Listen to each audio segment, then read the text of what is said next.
It's Tuesday, May the 3rd of 2021. This is a news report about the Soweto movement.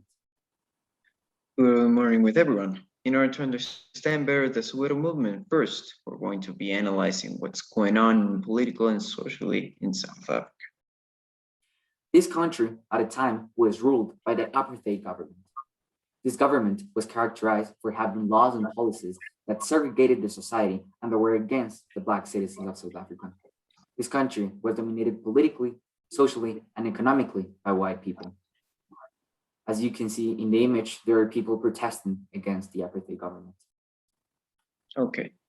In the daily life, Black citizens were considered harassed, all because they were prohibited to attend certain social events, obtain jobs, to access certain public facilities.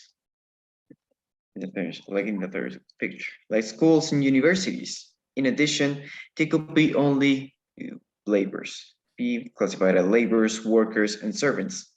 They could not be aspired to be a better position in society. The movement started for the following reasons. By that time, the Africans Meeting Decree of 1974 was applied, which stated that all Black schools will use Afrikaans and English as a 50-50 mix as language instruction. This decree made the students of Soweto feel that they were being deprived of their own language. Furthermore, as explained before, Black citizens were segregated and discriminated. They considered that they deserved to be treated better. Okay, because of all of this, they decided to be unconventional means. That means that the students of Soweto and Black citizens organized into a social movement. And all of this and march on the streets, as you can see over here. However, they also needed a leader and support from these institutions. Yeah, so in 1970, the South African Students Movement, or SASM, was created by senior students from 3 high schools in Soweto. The institution was found in order to address matters of importance to students. That's why when it noticed that they wanted to revolt against the Africans Meeting Decree and the apartheid government, this institution and the Black Conscious Movement as well decided to help them by mobilizing the students on the days of the marches. Those are pictures of the 2 institutions that decided to help the students that participated in the Soweto movement. And important to add, since the date it was found, the SASM has fought against discrimination based on the ethically and against the authorization of apartheid of clandestine laws, mainly in disrupting proceedings of South African foreign and racial affair in meetings of Dutch Reformed Church. Well, let's go back to the movement. It still needed a leader, and Teboho McDonald Machini was the one who assumed this position. He was the student who came up with the idea to peacefully protest in mass.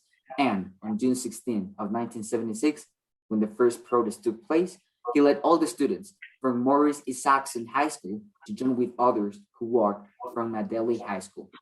He was the primary student leader of this uprising, which spread across South Africa in June of 1976. As you can see in the image right there, that is Teboho McDonald Machini, a true hero. Yeah, we all can say that he was a true hero. The groups representing the social movement are the students, as we call them, imagine, and the Black students of South Africa. Thought all the peaceful marches that took place, approximately 1,000 students participated in the march.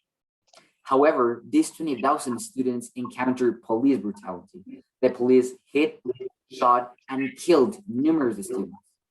The number of people killed during the marches is said to be 176, but experts have estimated that more than 700 individuals have lost their lives. As you can see there, that is the image of a newspaper that was published at the time in South Africa, which represents how a student is in his hands holding another student who was harmed by the police. Those people marched and put themselves in danger with the objective of expressing and discussing and disagreement of students against the African Meeting Decree of the birth of the government and to arise consecutionists through Soweto and the whole country. So students aim to gain as much support as possible in order to pursue level reforms in the educational and social aspects, which would override the Africans' Medium Decree and would offer Black citizens more opportunities for a better life. However, there are difficulties in the order to achieve their objective. Well, the social movement that can be classified as social political one. Students and Black citizens were fighting for their native language, we can all imagine, for equality, for better opportunities. In order to achieve this, there had to be legal changes in the Constitution of South Africa. However, they faced the struggles. The first difficulty was to obtain the political will of the government to make the reforms. And the second one was the changes in the constitution took time. So this was a difficult situation for the students of Soweto and of the whole South Africa. Well, now let's make a short recap of the main events of the Soweto movement.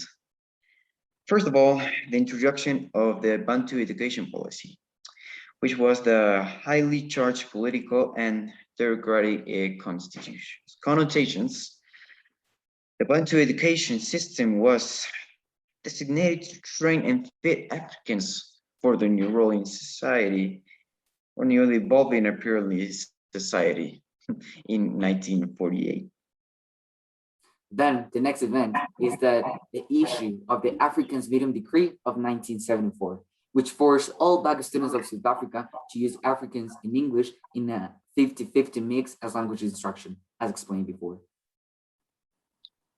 Furthermore, since April 30th of 1976, strikes took place in educational centers and students refused to go to school.